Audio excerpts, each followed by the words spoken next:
Hello students, good morning to all of you. कल हम fund flow statement को discuss कर रहे थे, जहां पर हम कुछ क्वेश्चंस को डिस्कस कर चुके थे। आज हम उसी डिस्कशन को कैरी फॉरवर्ड करेंगे, कुछ और क्वेश्चंस को डिस्कस करेंगे एंड उनमें आने वाली नई नई एडजस्टमेंट के ट्रीटमेंट के बारे में बात करेंगे। फर्स्ट ऑफ ऑल इस क्वेश्चन को देखो, यहाँ पर आपको क्या करना है, चेंज इन वर्किंग कैपिटल की स्टेटमेंट बनानी है और साथ में फंड फ्लो स्टेटमेंट को प्रिपेयर करना है। आप लोगों को कुछ लायबिलिटीज़ दी हुई हैं, कुछ असेट्स दी हुई हैं, इसके साथ साथ हमें कुछ एडिशनल इन्फॉर्मेशन भी दी हुई है, जिसमें हमें बताया है कि एक पीस है लैंड का जो 2016 में सोल्ड कर दिया गया है, यानी करंट ईयर में सेल हुआ है, और उसके प्रॉफिट को आपने कहाँ डाल दिया है, कैपिटल रिजर्व में डाल दिया है। एक मशीनरी है जिसकी रिटन डाउन वैल्यू 10,000 जिसकी रिटन डाउन वैल्यू 12,000 है और जिसको 10,000 के लिए सोल्ड आउट किया गया है, और करंट ईयर का जो डेप्रिसिएशन है यानी 2016 का जो डेप्रिसिएशन दिया हुआ है वो 10,000 है। इसके साथ साथ आपको बताया गया है कि एक इन्वेस्टमेंट है जिस पर आपको 3,000 इंटरेस्ट मिला है, और इसमें से आपने 2,000 को इन्वेस्टमेंट अकाउंट में डाल दिया है, और आपने क्या किया है, करंट ईयर में एक इंटरीम डिविडेंड भी पे किया है 20,000 का। सबसे पहले हम प्रिपेयर करेंगे हमारी ऑलवेज की तरह schedule in working capital changes. उसके लिए हम क्या करेंगे, जितनी भी हमें लायबिलिटीज़ दी हुई हैं, sundry creditors, bills payable, outstanding expense and provision for taxation. Provision for taxation के बारे में कोई एडजस्टमेंट नहीं है, एडजस्टमेंट नहीं होती तो हम उसे भी करंट लायबिलिटी मानते हैं। यानी इन चारों को पहले इन चारों को ट्रीट करेंगे, इन चारों को लेते हुए क्या करेंगे, इनके इंक्रीज या डिक्रीज को डिस्कस करेंगे। देन हम क्या करेंगे, करंट असेट में देखेंगे। करंट असेट जो भी हमारी जो चारों दी हुई हैं, चार नहीं 3 प्रीलिमिनरी एक्सपेंसेस को हम करंट असेट की तरह ट्रीट नहीं करेंगे। इसको जैसे गुडविल को रिटर्न ऑफ करते हैं वैसे ही इसका रिटर्न ऑफ होगा। जो बाकी 3 बची करंट असेट है उनका भी इंक्रीज डिक्रीज देखते हुए हम शेड्यूल ऑफ वर्किंग कैपिटल जहाँ से हमें पता चलेगा कि वर्किंग कैपिटल हमारी इंक्रीज हुई है या डिक्रीज हुई है। इतना पता चलने के बाद अब हमें बनाना है हमारा fund from operation end fund flow statement. देखो, फंड फ्रॉम ऑपरेशन बनाने के लिए सबसे पहले हमें चाहिए नेट प्रॉफिट। हमें रिजर्व इन सरप्लस के बारे में बताया हुआ है, 3 आइटम है। देखो, सबसे पहले statement of profit and loss को हम लेते हैं। 48,000 के प्रॉफिट थे, करंट ईयर में 48 है, पिछली बार 30,000 थे, यानी 18,000 के इस बार इंक्रीज हुए हैं, वो हमारा हो गया नेट प्रॉफिट इस साल का। इसके साथ साथ जनरल रिजर्व पिछली बार 40,000 की थी, अब 50 की हो चुकी है, यानी 10,000 आपने इस बार जनरल रिजर्व में भी ट्रांसफर किया है, तो उसको भी क्या कर दोगे, वापस ऐड कर दोगे जो जनरल रिजर्व में आप ट्रांसफर कर चुके हो। देन आपको दिया है कैपिटल रिजर्व। देखो, कैपिटल रिजर्व में जो प्रॉफिट आते हैं वो कैपिटल प्रॉफिट आते हैं, ना कि ऑपरेटिंग एक्सपेंस वाले प्रॉफिट, तो इसको हम वहाँ पर लेके नहीं जाते। वैसे अभी हमें बताया हुआ है कि जो लैंड सेल हुई है उसके प्रॉफिट को हमने कैपिटल रिजर्व में डाला है, यानी नेट प्रॉफिट से रिलेटेड आइटम नहीं है, तो इसको हम अपने नेट प्रॉफिट के फंड फ्रॉम ऑपरेशन निकालते हुए कंसीडर नहीं करेंगे। उसके बाद 1 बाय 1 एक एक आइटम देखते हैं कहाँ जाएगी। सबसे पहले है शेयर कैपिटल। शेयर कैपिटल पिछले साल 4.5 लाख की थी, इस बार 5 लाख की हो गई है, यानी 50,000 की आपने इशू की होगी। अगर आपने शेयर कैपिटल इशू की है तो आपकी क्या हुआ होगा, इसकी वजह से सोर्स आया होगा, यानी क्या है, आपने इशू की है इक्विटी कैपिटल 1 लाख की। ठीक है, इसके बारे में नोट्स टू अकाउंट भी दिए हुए हैं। पिछली बार जो इक्विटी शेयर कैपिटल थी वो 3 लाख की थी, अब वो 4 लाख की हो गई है, इसीलिए आपने क्या किया, इशू कर दी इक्विटी कैपिटल 1 लाख की। प्रेफरेंस शेयर पिछली बार 1 लाख के थे, अब पिछली बार 1.5 लाख के थी और अब 1 लाख के हो गए हैं, यानी आपने 50,000 के प्रेफरेंस शेयर रिडीम किए हैं, तो वो आपकी कहाँ जाएगी, आपकी एप्लीकेशन में जाएगा कि आपने क्या किया है, प्रेफरेंस शेयर को रिडीम किया है। देन आपको बताया हुआ है रिजर्व एंड सरप्लस के बारे में, जो हम ट्रीट कर चुके हैं। नॉन करंट लायबिलिटी आपकी कोई है नहीं है, करंट लायबिलिटी को हम schedule in working capital changes में ले चुके हैं। देन आपकी कुछ नॉन करंट असेट हैं। सबसे पहले है टेंजिबल असेट। इसके बारे में आपके नोट्स में दिया हुआ है कि इसमें 2 चीज़ें इंक्लूड हैं, एक बिल्डिंग और एक प्लांट एंड मशीनरी। दोनों से ही रिलेटेड हमारे पास एडजस्टमेंट है। पहले लैंड एंड बिल्डिंग की बात करते हैं। लैंड एंड बिल्डिंग पिछली बार 2 लाख की थी और इस बार 1,70,000 की, यानी टू बैलेंस ब्रोड डाउन आपका 2 लाख दिया हुआ है और कैरी डाउन 1,70,000। फिर आपको बोला गया है कि आपने एक पीस जो है 2016 में सोल्ड किया है, जिसका प्रॉफिट आपने कहाँ डाला है, कैपिटल रिजर्व में। कैपिटल रिजर्व में हमें दिख रहा है कि 20,000 रुपये हैं जो इस बार आए हैं, यानी वो 20,000 कहाँ से आए हैं, वो प्रॉफिट है किसका, लैंड एंड बिल्डिंग का। तो आप क्या करोगे, उस प्रॉफिट को ट्रांसफर करोगे लैंड एंड बिल्डिंग अकाउंट में, और जो आपकी बैलेंसिंग फिगर आई वो आपकी क्या आ गई, यानी आपने सेल 50,000 की टोटल की होगी, यानी 30,000 की आपने जो डिडक्शन हुई है वो 30,000 की लैंड एंड बिल्डिंग आपने 50,000 में बेची है, जिसकी वजह से आपको 20,000 प्रॉफिट हुआ जो आपने कैपिटल रिजर्व में डाल दिया। तो अब आप क्या करोगे, जो आपको 50,000 की सेल से पैसा आया है इसको डालोगे आपके सोर्सेज ऑफ फंड में, यानी इनफ्लो में, कि आपके पास क्या आया है, 50,000 रुपीज़ आए हैं। कैपिटल रिजर्व का ट्रीटमेंट हमें कोई भी नहीं करना। देन हमारी प्लांट एंड मशीनरी की बात आती है। प्लांट एंड मशीनरी का ओपनिंग बैलेंस दिया हुआ है, क्लोजिंग दिया हुआ है, साथ में आपको दिया हुआ है कि करंट ईयर का डेप्रिसिएशन भी है। 10,000 उसकी रिटर्न डाउन वैल्यू थी, आपने 10,000 में सोल्ड किया है, 12,000 उसकी रिटर्न डाउन वैल्यू थी, तो यानी 2,000 का आपका लॉस हो गया। जो लॉस है एक बार तो वो क्या होगा, आपके फंड फ्रॉम ऑपरेशन में ऐड होगा, और क्या होगा, डेप्रिसिएशन है वो भी यहाँ पर ऐड होगा, और जो भी हमारी बैलेंसिंग फिगर आएगी वो परचेज या सेल की तरह ट्रीट होगी, यानी इनफ्लो या आउटफ्लो में जाएगी। देन आपको बोला है कि एक इन्वेस्टमेंट है, 3,000 इंटरेस्ट रिसीव हुआ है उस पर, जिसमें से आपने 2,000 को इन्वेस्टमेंट अकाउंट में डाल दिया है। यानी देखो, इंटरेस्ट आपको 3,000 का मिला और आपने 2,000 इन्वेस्टमेंट अकाउंट में डाल दिया, यानी नेट प्रॉफिट में आप सिर्फ 1,000 लेके गए होगे। वैसे तो इन्वेस्टमेंट का इंटरेस्ट आपको क्या करना चाहिए था, क्योंकि नॉन ऑपरेटिंग इनकम थी, पूरी की पूरी लेस करनी चाहिए थी, लेकिन क्योंकि आप नेट प्रॉफिट यानी प्रॉफिट एंड लॉस में आप सिर्फ लेके ही 1,000 गए हो, तो हम लेस भी कितनी करेंगे, सिर्फ 1,000 करेंगे। बाकी जब आप इन्वेस्टमेंट को ट्रीट करोगे, इन्वेस्टमेंट का अकाउंट बनाओगे, वहां पर इस बात को कंसीडर करोगे कि ओपनिंग बैलेंस उसका क्या था, क्लोजिंग बैलेंस उसका क्या है, और 2,000 उसमें इंटरेस्ट की वजह से भी आए हैं, तो जो बैलेंसिंग फिगर आया है वो क्या आई है कि आपने इन्वेस्टमेंट परचेज की है 12,000 की, तो आप उसको क्या दिखाओगे, परचेज की है, तो एप्लीकेशन है कि आपने इन्वेस्टमेंट को परचेज किया है। इंट्रीम डिविडेंड आपने पे किया है, तो इसकी वजह से क्या हुआ होगा, एक तो आपने क्या किया होगा, प्रॉफिट एंड लॉस में से डेबिट किया होगा, नहीं करना चाहिए था, वापस ऐड कर दोगे, और दूसरी बार एप्लीकेशन में दिखाओगे कि आपके पास से पैसा गया है। देन आपको सिर्फ टोटल करना है, जो फंड फ्रॉम ऑपरेशन से आया था वो फंड फ्लो स्टेटमेंट में लेके जाओगे, और जो यहाँ पर बैलेंस आएगा आपका वो वही बैलेंस होगा जो आपका कहाँ पे आता है, आपके schedule in working capital changes में आता है। 13 क्वेश्चन आप खुद ट्राई करोगे। 14 क्वेश्चन की बात करते हैं। आपको क्या दी हुई है, कुछ नॉन करंट असेट दी हुई हैं और कुछ इक्विटी दी हुई है। देन आपको 2 एडजस्टमेंट दी हुई है। पहली आपको दी है कि आपने डिविडेंड पे किया है, डिविडेंड पे का ट्रीटमेंट नॉर्मल सिंपल होगा, एक बार फंड फ्रॉम ऑपरेशन में ऐड करोगे, दूसरी बार इसे एप्लीकेशन में दिखाओगे। सेकंड एडजस्टमेंट देखो, यहाँ पर आपको बोला है कि अ gain of 26,000 on sale of equipment included in net profit, यानी जो आपका नेट प्रॉफिट है उसमें 26,000 इक्विपमेंट के सेल के प्रॉफिट है, यानी प्रॉफिट नहीं करते हम कभी भी क्रेडिट, यानी नॉन ऑपरेटिंग इनकम है, तो आप क्या कर दोगे, इसको लेस कर दोगे, और इसको साथ में कहाँ लेके जाओगे, जब आप क्या करोगे, इक्विपमेंट यानी प्लांट का अकाउंट बनाओगे, तो वहां पर भी लेके जाओगे कि 26,000 का आपको प्रॉफिट हुआ है। देन आपको बोला गया है द ग्रोस प्लांट की बात हो रही है, यानी विदाउट डेप्रिसिएशन को लेस किए, the gross plant asset increase by 1,86,000 even though equipment costing 58,000 with the net book value of 38 was sold. यानी ये क्या बोल रहे हैं कि जो ग्रोस वैल्यू है प्लांट की वो 1,86,000 से बढ़ गई, जबकि एक प्लांट जो कि आपने 58,000 में खरीदा था और आज उसकी वैल्यू 38,000 थी, उसको आपने सोल्ड कर दिया। देखो, आपने 38,000 की वैल्यू वाला प्लांट सोल्ड किया है, यानी आज की वैल्यू उसकी 38,000 है, और आपको ऑलरेडी ये बात बता दी गई है कि आपको क्या है, उस पर 26,000 का प्रॉफिट हुआ है, यानी जो आपने उसे बेचा है वो 64,000 में बेचा है। 64,000 में बेचा है, तो यानी बाय बैंक में आ गए आपके 64,000।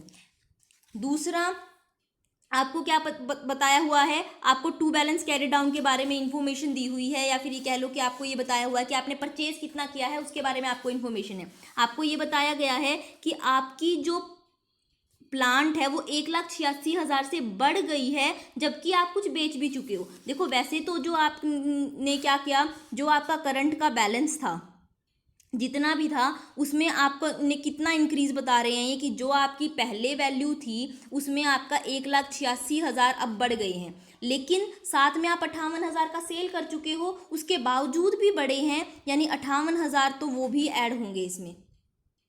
दूसरे वर्ड्स में इस बात को बोलूं कि ये बोल रही हैं कि जो आपका इक्विपमेंट है अब वो क्या हो चुका है, 58,000 से कम हो चुका है, क्योंकि आपने सेल कर दी। मान लो आपके पास 1 लाख का इक्विपमेंट पड़ा था, तो आपने क्या किया है 58,000 की सेल कर दी, तो अब आपके पास 42,000 का बचा हुआ है। लेकिन ये कह रही हैं कि अब वो 1,86,000 से बढ़ गया है, यानी अब वो 2,86,000 हो गया है। तो 2,86,000 हो गया है, जबकि बचा हुआ था 42,000, यानी 1,86,000 तो आपको वो भी रखने हैं जो बड़े हैं, और साथ में ये 58,000 वो भी इसमें आ गई जो आपके ने सेल किया था, यानी उसकी जगह भी आपने नया प्लांट ले लिया है, और एक 1,86,000 आपके अलग से बढ़े भी हैं, यानी इन दोनों का डिफरेंस आपको लेना है। यानी आप करोगे क्या, इस 1,86,000 जो बढ़े हैं और जो आपने डिडक्ट हुए थे उनको भी वापस ऐड कर दोगे, यानी आपने टोटल 2,44,000 का जो है प्लांट खरीदा होगा। फिर जो आपका बैलेंसिंग फिगर आएगा वो आपकी डेप्रिसिएशन ही क्वेश्चन में गिवन नहीं था, तो आपका डेप्रिसिएशन आ जाएगा। डेप्रिसिएशन को फंड फ्रॉम ऑपरेशन में ऐड करोगे, और जो आपकी सेल आई है उसे कहाँ दिखाओगे, सोर्स में, एंड जो परचेज आई है उसे आउटफ्लो यानी एप्लीकेशन में शो करोगे। 15th क्वेश्चन में आपको बैलेंस शीट भी दी है और इनकम स्टेटमेंट भी दी है। देखो बाकी क्वेश्चन बिल्कुल सिंपल है, कुछ भी डिफरेंट नहीं है। जस्ट एक चीज़ ध्यान रखना कि जो आपके नोट्स टू अकाउंट है, बैलेंस शीट है, वहाँ पर बताया हुआ है कि पिछले साल आपका प्रॉफिट 1,30,000 था, इस बार 1,34,400 है, यानी आपका प्रॉफिट कितना हुआ है ये क्या बता रहा है, इस साल आपको 4,400 रुपये का प्रॉफिट हुआ है। जबकि जो आपकी इनकम स्टेटमेंट बता रही है वो कह रही है कि आपको नेट इनकम 16,000 की हुई है। तो आप क्या मानोगे कि जो इन दोनों के बीच का डिफरेंस है कि आपको इनकम हुई तो थी 16,000 की, बट आपके अकाउंट शो कर रही हैं कि 4,400 की हुई है, तो जो बाकी के 11,600 बच गए आप मानोगे कि वो टैक्स की अमाउंट है। तो आप एक बार इसे प्रोविजन फॉर टैक्स की कंसीडर करते हुए कि इस साल प्रोविजन बनाया है उस तरीके से आप फंड फ्रॉम ऑपरेशन में ऐड करोगे, और दूसरी बार इसकी पेमेंट भी दिखाओगे, क्योंकि और कोई एंट्री हमारे पास नहीं है टैक्स से रिलेटेड, तो हम मान लेंगे कि इसी साल बनाया, इसी साल पे कर दिया, तो आप इसको पेड की तरह एप्लीकेशन में भी दिखाओगे। अगर आपके क्वेश्चन में टैक्स की अमाउंट ऑलरेडी गिवन होती है तो हम ऐसे में जो डिफरेंस होता है, जो इनकम स्टेटमेंट बता रही है और जो आपकी बैलेंस शीट बता रही है, तो उसमें जो डिफरेंस होता है ऐसे में हम उसको डिविडेंड मानते हैं। अगर टैक्स नहीं है तो टैक्स मानोगे, और टैक्स क्वेश्चन में है तो फिर उसको डिविडेंड मानोगे, और फिर अगर डिविडेंड मानोगे तो जो ट्रीटमेंट डिविडेंड का होता है, एक बार डिविडेंड की तरह ही उसे वापस फंड फ्रॉम ऑपरेशन में ऐड करोगे और दूसरी बार एप्लीकेशन में दिखाओगे। पोस्टिंग तो सेम जगह ही होगी, जस्ट नाम बदल जाएगा कि अगर टैक्स नहीं है तो टैक्स डिविडेंड। 16th क्वेश्चन देखो, एडजस्टमेंट डिस्कस करेंगे हम सिर्फ इसके बारे में। आपको बनाना वही है, schedule in working capital changes, fund from operation end fund flow statement. First आपको दी है एक कि कंपनी ने असेट परचेज की है 1,00,000 की, जिसकी पेमेंट वो शेयर्स के थ्रू करेगी। जो ये असेट परचेज की है इसमें 15,000 की गुडविल है, 40,000 का स्टॉक है और 45,000 की मशीनरी है। देखो शेयर्स में पेमेंट हो रही है, यानी वो तो हो गया नॉन करंट अकाउंट, लेकिन जो इससे असेट आई है उसमें से जो आपका स्टॉक है वो क्या है, वो आपकी करंट असेट है, बाकी के दोनों जो हैं वो फिक्स असेट हैं, यानी नॉन करंट है। तो हमें क्या करना होता है, उतनी ही ट्रांजैक्शन करनी होती है जिसमें करंट असेट इन्वॉल्व होती है। तो आप कितने की ट्रांजैक्शन करोगे, यानी 40,000 की ट्रांजैक्शन होगी कि आपके पास क्या आया है, आपके पास करंट असेट आई है यानी इनफ्लो हुआ है, तो आप इसे सोर्स में दिखाओगे। जो आपकी इक्विटी कैपिटल है पिछली बार 4,00,000 की थी, अब 7,00,000 की हुई है, तो 1,00,000 तो आपके क्या हो गए, यहाँ से बड़े हैं, और 2,00,000 आपने यानी वैसे इशू किए होंगे, तो वो 2,00,000 आपके क्या मान के कि आपने शेयर इशू किए हैं, नॉर्मल किए होंगे, तो आपकी इक्विटी शेयर से आ गए, यानी आप टोटल इक्विटी से आया हुआ पैसा 2,40,000 दिखाओगे, 40,000 as a stock and 2,00,000 as a cash. फिर आपको करंट ईयर का डेप्रिसिएशन दिया है, ऐड करोगे नॉर्मली फंड फ्रॉम ऑपरेशन में। मशीनरी के बारे में इंफॉर्मेशन दी है कि उसकी रिटर्न डाउन वैल्यू 40,000 थी, आपने 20,000 में बेचा है, जैसे हम ट्रांसफ़र करते हैं ऑलवेज वैसे करेंगे। 5,000 जनरल रिजर्व में भी ट्रांसफ़र किए हुए हैं, यानी जनरल रिजर्व आपकी 5,000 इसकी वजह से कम हुई होगी इस बार की, यानी 10,000 हमें दिख रहे हैं कि अगर ये लॉस ना होता तो ये जनरल रिजर्व यहाँ पर 85 मिलता, तो आपको क्या करना होता है, लॉस को कंसीडर नहीं करना होता, तो आप 85 में से 70 करते हुए 15 को ही वापस ऐड करोगे, बट फिर अलग से इस 5,000 के लॉस को ऐड नहीं करोगे।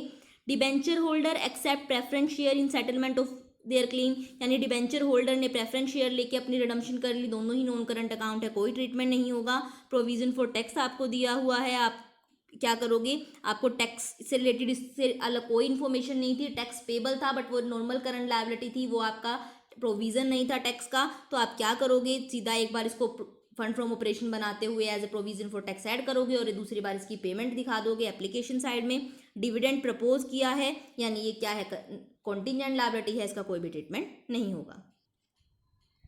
17th क्वेश्चन में बाकी सारा आई नो आप लोग कर लोगे, जस्ट एक ट्रीटमेंट है यहाँ पर कि आपने बोनस शेयर को इशू किया है 30,000 में। देखो अगर ये बोनस शेयर कभी इशू मिलते हैं आपको कैपिटल रिजर्व से, सिक्योरिटी प्रीमियम से, तो ऐसे में तो आपको कोई भी ट्रीटमेंट नहीं करना, क्योंकि सिक्योरिटी प्रीमियम वगैरह को हम यहाँ पर ट्रीट नहीं करते हैं।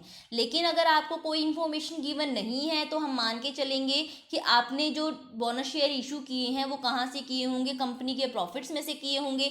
वैसे तो देखो बोनस शेयर का कोई भी ट्रीटमेंट नहीं होना चाहिए, क्योंकि इसकी वजह से कोई फंड फ्लो नहीं होता, लेकिन क्योंकि इसकी वजह से हमारी नेट प्रॉफिट कम दिख रहा होगा, क्योंकि हम मान के चल रहे हैं कि हमने प्रॉफिट से किए होंगे, तो उसके वजह से हमें अपने प्रॉफिट में, तो जब हम फंड फ्रॉम ऑपरेशन निकालेंगे तो प्रॉफिट की कैलकुलेशन में तो इसको वापस ऐड बैक करना पड़ेगा। दोबारा बोल रही हूँ, अगर सिक्योरिटी प्रीमियम से कर रहे हो, कैपिटल रिजर्व से कर रहे हो, यानी कोई भी ऐसी रिजर्व का यूज़ किया जा रहा है जिसको हम फंड फ्रॉम ऑपरेशन निकालते हुए ट्रीट नहीं करते हैं, जिसको हम ऑपरेटिंग प्रॉफिट का पार्ट नहीं मानते, तो आपको बोनस शेयर का कोई ट्रीटमेंट नहीं करना है। अदरवाइज आपको एक बार फंड फ्रॉम ऑपरेशन में इसको ऐड करना पड़ेगा करंट ईयर का एक्चुअल प्रॉफिट जानने के लिए, और कोई ट्रीटमेंट इसका नहीं करना है। और बाकी सारी एंट्रीज आई थिंक सेम है। इन्वेस्टमेंट को आपने 30% प्रॉफिट पे सेल किया है। देखो जो इन्वेस्टमेंट सेल हुई है वो हुई है आपकी 10,000 की। 10,000 की इन्वेस्टमेंट सोल्ड हुई है 30% प्रॉफिट पे, यानी 3,000 का प्रॉफिट हुआ होगा। तो आपको क्या करना है, 10,000 प्लस 3,000 13,000 को दिखाओगे एज एन इनफ्लो। और दूसरी बार इन्होंने बताया हुआ है कि ये प्रॉफिट आपने कैपिटल रिजर्व में डाला है, और कैपिटल रिजर्व देखो अगर ये प्रॉफिट डाला होता जनरल रिजर्व में या नेट प्रॉफिट में तो हम इसका ट्रीटमेंट देखते, लेकिन अभी वापस हम क्या करते हैं, उसे लेस करते हैं। लेकिन अब आपको बताया हुआ है कि कैपिटल रिजर्व में गया है, कैपिटल रिजर्व हमें ट्रीट नहीं करनी, तो आप इसका और कोई ट्रीटमेंट नहीं करोगे। आपके नेक्स्ट क्वेश्चन में बल्कि यही चीज़ दिखाई हुई है कि बोनस शेयर को आपने सिक्योरिटी प्रीमियम से क्या किया, इशू किया है, तो ऐसे में आपको सिक्योरिटी प्रीमियम का तो कोई ट्रीटमेंट करना नहीं होता, तो आप कोई भी एंट्री बोनस शेयर से रिलेटेड नहीं करोगे अपने अकाउंट में। नेक्स्ट क्वेश्चन देखो, आपको बैलेंस शीट दी हुई है अमित लिमिटेड की, देन आपको कुछ एडिशनल इन्फॉर्मेशन गिवन है। सबसे पहले आपको दिया है करंट ईयर का डेप्रिसिएशन, उसको वापस ऐड कर दोगे। डेप्रिसिएशन इसके साथ बोला है डिबेंचर को आपने इशू किया है 10% डिस्काउंट पे, जो कि रिडीम करने हैं आफ्टर 5 ईयर। देखो पहले तो आप इशू ऑफ शेयर में दिखाओगे जो सिर्फ पैसा मिला है, यानी जो आपके डिबेंचर इंक्रीज हुए हैं वो हुए हैं, यहाँ पर 5 लाख नहीं 50,000 आएगा। आपकी जो डिबेंचर्स हैं पहले 50,000 के थे, अब 1 लाख के हुए हैं, यानी आपने इशू कितने के किए हैं, 50,000 के। जब आपने 50,000 के इशू किए हैं और 10% डिस्काउंट पे किए हैं, यानी आपको मिले होंगे 45,000। तो आप इशू ऑफ शेयर जब सोर्स में दिखाओगे तो सिर्फ 45,000 को दिखाओगे। इसके साथ जो 5,000 का आपने डिस्काउंट दिया है उसको आपने क्या किया होगा, as an expense profit and loss में डेबिट किया होगा। नहीं करना चाहिए था, ये क्या था, आपका डिस्काउंट था, तो नॉन ऑपरेटिंग इनकम थी, इसको क्या करोगे, नॉन ऑपरेटिंग एक्सपेंस था, इसको वापस ऐड बैक करोगे। देन आपको बोला है कैश डिविडेंड दिया है आपने 30,000 का, और स्टॉक डिविडेंड दिया है 70,000 का। स्टॉक डिविडेंड यानी बोनस शेयर। देखो आपने डिविडेंड कैश डिविडेंड दिया है, एक बार तो उसको क्या करोगे, फंड फ्रॉम ऑपरेशन में ऐड करोगे, और दूसरी बार एप्लीकेशन में दिखाओगे। और जो आपका बोनस शेयर है, क्योंकि हमें यहाँ पर कोई इन्फॉर्मेशन गिवन नहीं है तो हम प्रॉफिट से मानेंगे, तो इसे क्या करोगे, सिर्फ एक बार ऐड करोगे आपके फंड फ्रॉम ऑपरेशन में, यानी फंड फ्रॉम ऑपरेशन में एज अ डिविडेंड ऐड होंगे 1 लाख, और पेमेंट होगी सिर्फ आपकी एप्लीकेशन में 30,000 की। देन आपको बोला गया है इन्वेस्टमेंट का एक पार्ट आपने शेयर्स को इशू करके किया है और बाकी कैश में। देखो जो इशू ऑफ शेयर से होगा उसकी तो हमें ट्रीटमेंट नहीं करना, क्योंकि दोनों ही आपकी क्या हो जाएंगी, नॉन करंट आइटम हो जाएंगी। इन्वेस्टमेंट भी आपकी नॉन करंट असेट है और शेयर्स आपकी नॉन करंट लायबिलिटी है। लेकिन जो कैश वाली है उसका ट्रीटमेंट करना है, तो हमें पता लगाना पड़ेगा कितनी कैश में है। पहले इन्वेस्टमेंट देखो, इन्वेस्टमेंट हमें पता है पिछली बार 0 थी, अब 1,50,000 है, यानी 1,50,000 से बड़ी है। फिर हमने शेयर कैपिटल देखी, शेयर कैपिटल भी हमारी 1,50,000 से बड़ी है, लेकिन इसमें से 70,000 तो आपकी बोनस शेयर की वजह से बड़ी है, यानी 70,000 तो आपके बोनस शेयर में चले गए, बचे हुए 80,000 आपने इन्वेस्टमेंट के बदले दिए होंगे, तो 80,000 तो आपकी शेयर कैपिटल से आ गई, और बची हुई बैलेंसिंग फिगर आ गई आपकी इन्वेस्टमेंट की परचेज जो नॉर्मल वाली होती है। तो जो नॉर्मल वाली है 70,000 उसको आप क्या दिखाओगे, एज एन एप्लीकेशन दिखाओगे, और बचे हुए जो 80,000 हैं उनका कोई भी ट्रीटमेंट नहीं करोगे। देन आपको बोला है एक स्टॉक है जिसकी वैल्यू 45,000 थी, बट आपने क्या कर दिया, उसकी रिटर्न डाउन करके 39,000 लिख दिया statement of profit and loss बनाते हुए। तो अब आप क्या करोगे, वो एक्चुअल में क्या था, लॉस नहीं था, तो आप उसको क्या करोगे, वापस ऐड बैक करोगे। यानी जब आप नेट प्रॉफिट निकालोगे तो अगर आप वैसे नॉर्मल देखो नेट प्रॉफिट निकालते तो आपका आता 2 लाख में से 1 लाख, 2 लाख में से 60,000 का 1,40,000, बट आपका आएगा 1,40,000। इन्होंने अपने तरीके से लिखा है कि जो पिछले बार वाला बैलेंस था उसमें से 6,000 लेस कर दिया, जो वापस ऐड होगा। इतना कंफ्यूज होने की जरूरत नहीं है। हमारा 1,40,000 आया था, 6,000 का ही हमारा लॉस नहीं था, लॉस को हमें वापस ऐड बैक करना है, तो वो हो गया हमारा 1,40,000। नेक्स्ट क्वेश्चन भी आपका सेम है। जैसे एक एडजस्टमेंट है आपकी कि आपने क्या किया है, बैड डेट्स इनकर किए हैं 10,000 के, जिसको आपने रिवेन्यू अकाउंट में एडजस्ट नहीं किया हुआ, लेकिन हमारे पास प्रोविजन फॉर डाउटफुल डेट्स थे, तो हमने जो बैड डेट्स दिए होंगे, यानी बैड डेट्स होने से जो हमारा पैसा गया होगा वो हमने प्रोविजन में से काटा होगा, नेट प्रॉफिट पे कोई इफेक्ट नहीं गया होगा, तो आप इसका कोई भी ट्रीटमेंट नहीं करोगे। लास्ट क्वेश्चन है ये हमारा। इसमें आपको प्रोविज़न फॉर टैक्स से रिलेटेड कुछ इन्फॉर्मेशन डिफरेंट वे में दी हुई है, एक बार उसकी बात कर लेते हैं। आपको बताया हुआ है प्रोविज़न फॉर टैक्स ओपनिंग का 70 है, क्लोजिंग का 1 लाख है। देन आपको बताया हुआ है during the year income for the year 2009-10, जो हम अकाउंट बना रही हैं वो 10-11 के बना रहे हैं। पिछले साल आपने क्या किया था, 76,000 इनकम आपकी असेस की गई थी एज एडवांस टैक्स, और आपको 4,000 का क्या मिला है, रिफंड मिला है। यानी वो क्या बोल रहे हैं कि आपने पिछले साल जो आपकी इनकम थी उसके ऊपर 76,000 टैक्स ज़्यादा दे दिया था, यानी आपने एडवांस टैक्स पेमेंट की हुई है, और उस पर आपको क्या मिला है, 4,000 का रिफंड भी मिला है। अब आपको बताना है कि आपने इस साल कितना प्रोविज़न बनाया होगा और टैक्स कितना पे किया होगा। देखो इसके लिए आपको 2 अकाउंट अलग अलग बनाने पड़ेंगे, पेमेंट के लिए अलग बनाना पड़ेगा और टैक्सेशन के लिए अलग बनाना पड़ेगा, क्योंकि हमारे पास एडवांस टैक्स भी है। पहले हमने क्या किया, जो हमारे पास बैलेंस शीट में गिवन बैलेंसेस थे उसको by balance brought down and to balance carried down किया। देन आपको बताया हुआ है कि एडवांस टैक्स आपका 76,000 है। एडवांस टैक्स की पेमेंट का पता चल गया तो हमारी जो बैलेंसिंग फिगर बच गई वो हमें पता चल गया कि इस साल का हमारा प्रोविजन फॉर टैक्स कितना है। जो 1,06,000 है इसको तो फंड फ्रॉम ऑपरेशन निकालते हुए ऐड कर दोगे। फिर हमें पता लगाना है पेमेंट कितने की है। हमें पता है कि आपने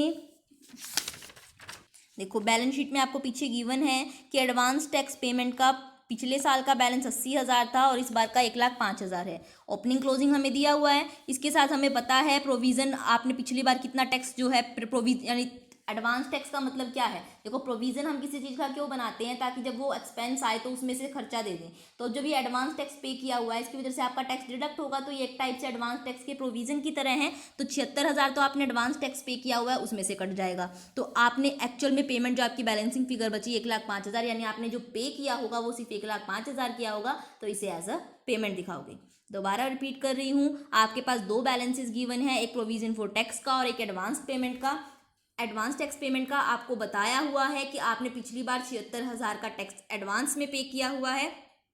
एडवांस में पे किया हुआ है तो एक बार तो वो क्या होगा, उसको आप यहाँ पर रख के कि आपने क्या किया है, प्रोविज़न बना दिया है टैक्स के लिए। तो आप क्या करोगे, आपने निकाल लोगे करंट ईयर का टैक्स कितना है आपका, यानी आपने टैक्स का प्रोविज़न बनाया कितना है। दूसरी बार आप उसको यूज़ करोगे कि आपके टैक्स जो पे किया होगा उसमें से आपने वो पैसा काट के फिर दिया होगा, तो आप उसको काटते हुए पता लगाओगे कि आपने एक्चुअल में पेमेंट कितनी की है। बाकी आई थिंक कोई भी किसी क्वेश्चन में और न्यू पॉइंट नहीं है। स्टिल आपको कोई कन्फ्यूज़न हो तो पूछ लेना।